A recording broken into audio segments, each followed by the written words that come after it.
Boa noite. Eu preguei hoje pela manhã aqui e comecei o sermão dizendo como a igreja estava bonita, mas vocês precisam ver agora à noite. E quando eu falo que a igreja está bonita, são vocês. Deus seja louvado por sua presença. Uma alegria poder compartilhar a palavra de Deus hoje com vocês. E eu queria conversar um pouquinho com vocês sobre o sentido bíblico do Natal.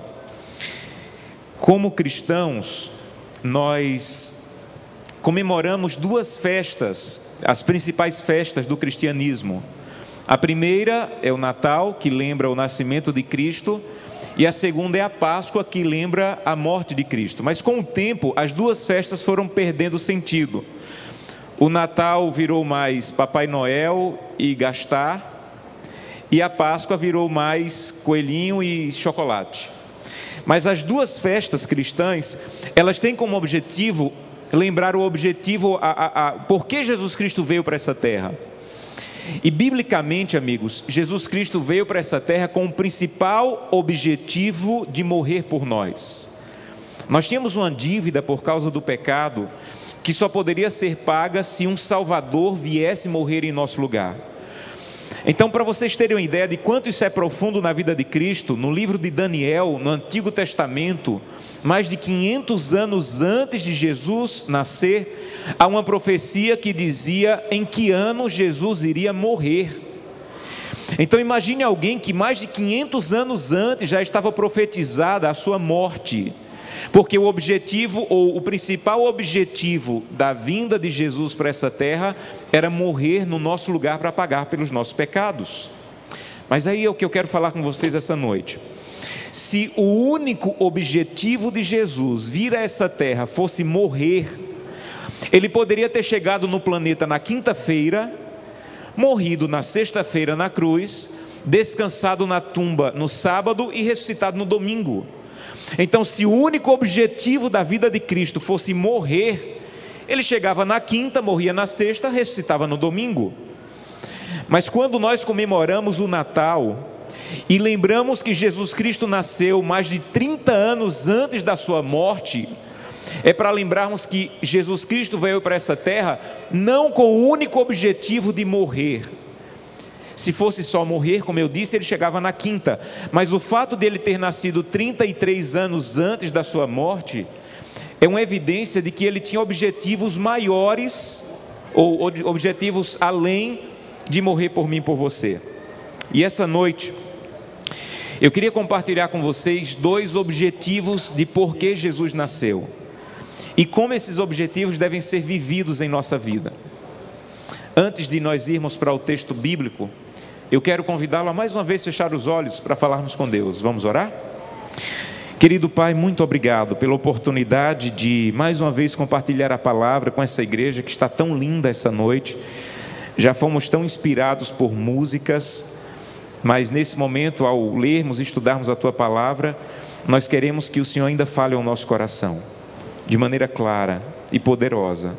É o que nós te pedimos por Jesus. Amém. Por que Jesus nasceu? 33 anos antes do grande objetivo que era morrer. E o primeiro grande motivo, amigos, é que Ele veio para nos fazer conhecer o Pai. Quando Jesus nasceu da Virgem Maria, a humanidade achava que Deus era um Deus agressivo, distante e cruel. Se você pudesse resumir Deus na concepção das pessoas da época de Cristo, seria distante, cruel e agressivo, justiceiro. E quando Jesus nasceu, Ele começou a pregar e começou a dizer assim: olha, vocês não sabem quem é meu Pai de verdade, eu vim para que vocês pudessem conhecer o meu Pai. E o meu Pai não é como vocês dizem, o meu Pai não é esse Deus agressivo, distante, justiceiro, como vocês pensam. E Jesus começou a falar coisas sobre o Pai que para as pessoas que ouviram, para a gente é um pouco comum hoje, mas para as pessoas que ouviram Jesus, aquilo deve ter soado de uma maneira tão forte, ao ponto de a Bíblia dizer que Jesus chamou o Pai do céu de Abba. Você já viu isso na Bíblia? Ele diz: Abba, Pai.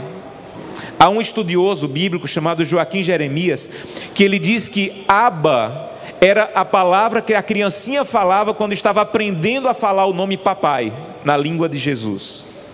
Então era como se ele estivesse dizendo: o meu pai do céu é o meu painho, é o meu paizinho. O meu Deus é um Deus bom. É parecido com o pai da parábola, que ficava na porta da casa esperando o filho voltar. O meu Deus é um Deus bom, que manda chuva para todos, que manda o sol para todos. O meu Deus, eu quero que vocês o conheçam. O meu Pai, eu quero que vocês o conheçam. E Jesus chegou a falar que se você não conhece a Deus, você não pode desejar a vida eterna. João capítulo 17, verso 3 diz: e a vida eterna é esta, que te conheçam a ti, o único Deus verdadeiro, e a Jesus Cristo a quem enviaste. Em outras palavras, se você não conhece a Deus, não importa a placa da tua religião, porque a vida eterna é conhecer a Deus. Quando Jesus Cristo nasceu 33 anos antes para nos fazer conhecer a Deus, sabe o que é que ele estava dizendo de verdade? Você só pode amar quem você conhece. Não há possibilidade de você amar alguém que você não conhece. Para conhecer a Deus, você tem que ter tempo para orar e ler a Bíblia. Mas para você amar a pessoa que está do teu lado, você também tem que conhecer. E sabe qual é uma tragédia? Que é exatamente contra a ideia do Natal. Pessoas que moram na mesma casa, dormem debaixo do mesmo teto, dormem na mesma cama, comem ao redor da mesma mesa e não se conhecem. Assim como você não pode viver com Deus se você não conhecer a Deus, você não pode amar as pessoas que você diz que ama se você não conhecê-las. E uma das grandes tragédias da nossa geração é que nós talvez conhecemos mais os apresentadores do Jornal Nacional do que a pessoa que estamos casados com ela. Às vezes nós conhecemos mais o jogador de futebol do que o nosso filho, porque nós não gastamos ou não investimos tempo para conhecer. Quando eu era criança, os meus pais trabalhavam muito, e era muito comum eles saírem de casa e nós estávamos dormindo, eles voltarem para casa e a gente está dormindo novamente. E o único dia que a gente se encontrava geralmente era no sábado. Mas uma vez por ano, meu pai tem um sítio bem simples no interior de Pernambuco, e uma vez por ano eles levavam os 3 filhos para passar uma semana no sítio. Não tinha televisão, não tinha rádio, não tinha videogame. Toda noite eles faziam uma fogueira na frente da casa, e meu pai ia falar do tempo da juventude, como conheceu minha mãe. E quando terminava aquela semana, todos os anos, os 3 filhos estavam chorando sem querer voltar para a cidade, porque era uma semana no ano que a gente se conhecia. E quando você conhece, você ama.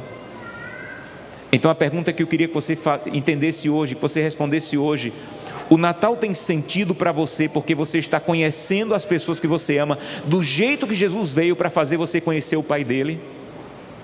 Será que você não tem que desligar um pouco mais a televisão?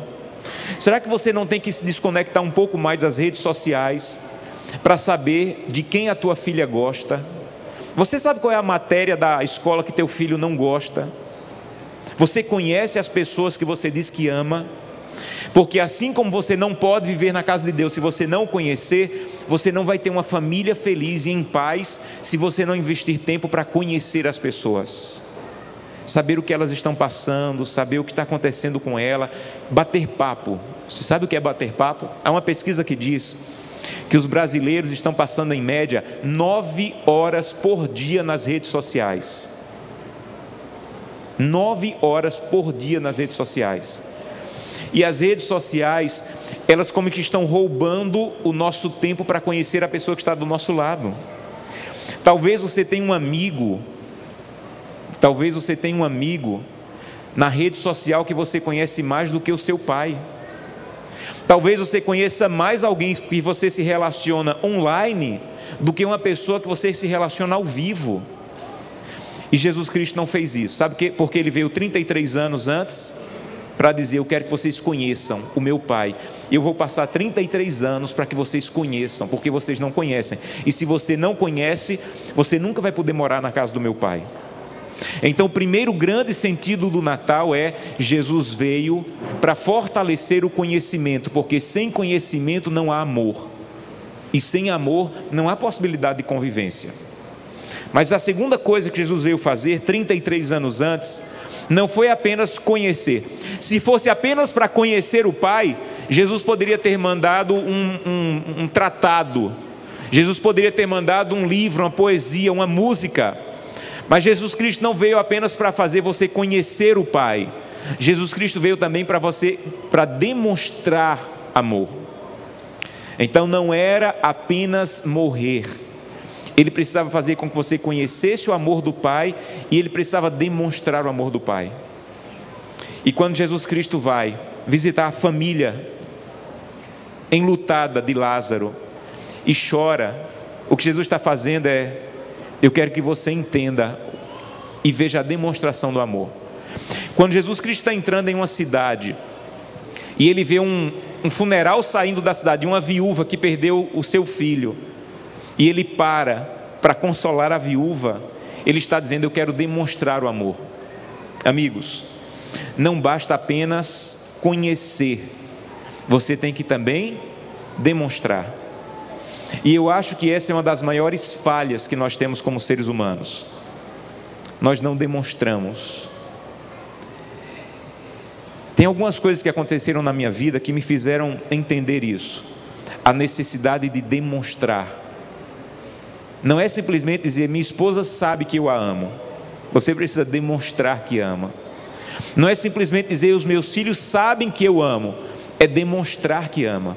Tem uma música de Padre Zezinho, que eu gosto muito, que diz assim: há muitos filhos que trocariam um palácio pelo carinho e o abraço dos seus pais. Bonito isso, não é? Há muitos filhos que trocariam um palácio pelo carinho e o abraço dos seus pais. Tem uma história que diz que um pai, todo dia, quando ia para o trabalho, ele pegava a pasta e dizia: filho, eu te amo, e saía para o trabalho. Todo dia pegava a pasta e dizia: filho, eu te amo. E um dia, quando ele pegou a pasta e disse: filho, eu te amo, o filho disse assim: pai, não precisa me amar mais não, pode parar de me amar, eu quero que você venha jogar bola comigo. O que é que o filho estava dizendo? Eu não quero palavras, eu quero ação. Será que você não está vivendo perto de uma pessoa que não tem recebido demonstrações de amor? Você não tem como ler os evangelhos, conhecer a vida de Cristo e não ser completamente preenchido por um Deus que veio demonstrar amor. Você não tem como ler os evangelhos e não perceber que há um Deus que veio para demonstrar o que Ele sente por mim e por você.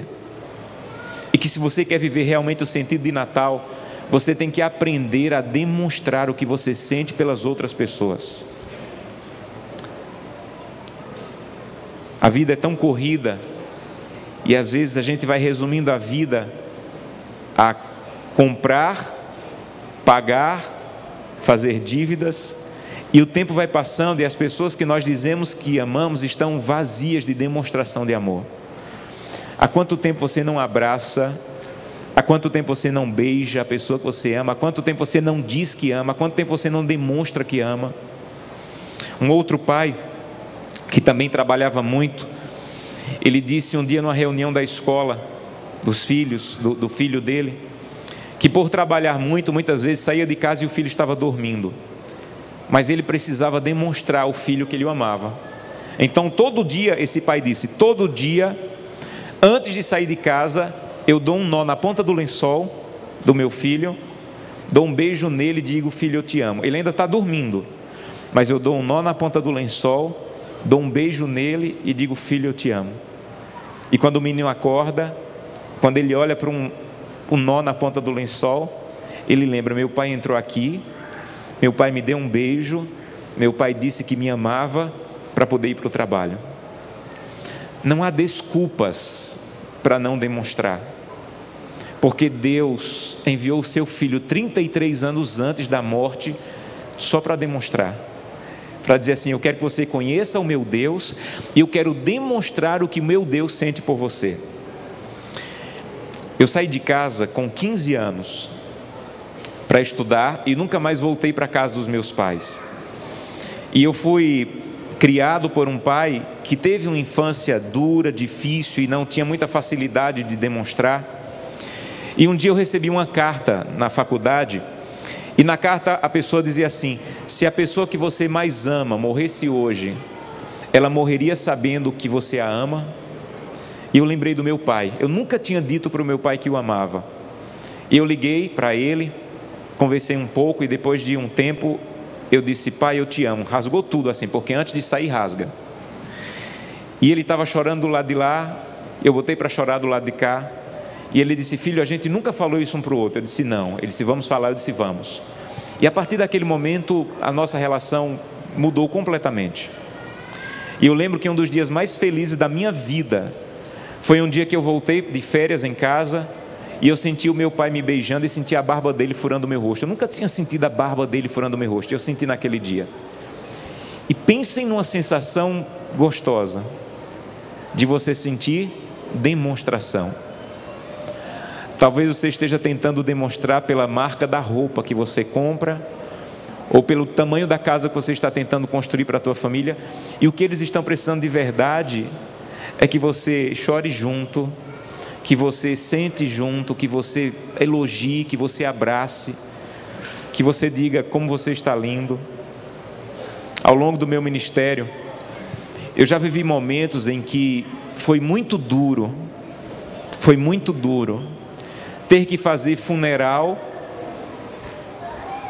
de famílias que não demonstraram pela pessoa que estava dentro do caixão. E quando eu vi essas coisas, eu comecei a dizer: Senhor, eu não quero passar por isso. Eu quero que as pessoas que eu amo saibam que eu as amo, porque foi isso que o Senhor veio fazer na terra.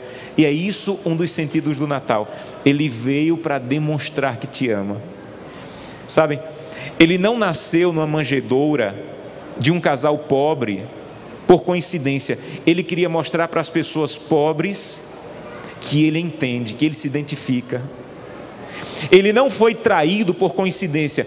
Ele queria mostrar para as pessoas que já foram traídas na vida: eu te compreendo. E eu quero que vocês saibam que eu sou um Deus que não vou te trair, eu vou te amar. E a lição do Natal para mim é: conheça as pessoas que você ama e demonstre amor pelas pessoas que você ama. E é por isso, ou esse é um dos motivos pelos quais Jesus nasceu 33 anos antes do grande objetivo da sua vida, que era morrer por mim e por você. Então essa noite eu quero fazer um convite para você. Eu quero convidá-lo a dizer: Santo Deus, eu não quero apenas cantar músicas de Natal, eu quero viver o sentido de Natal. E eu preciso gastar mais tempo para conhecer as pessoas que eu convivo. Talvez a minha grande necessidade não é um outro casamento, é cuidar melhor do casamento que eu tenho. Talvez a minha grande necessidade não é uma outra família, é demonstrar mais pela família que eu tenho.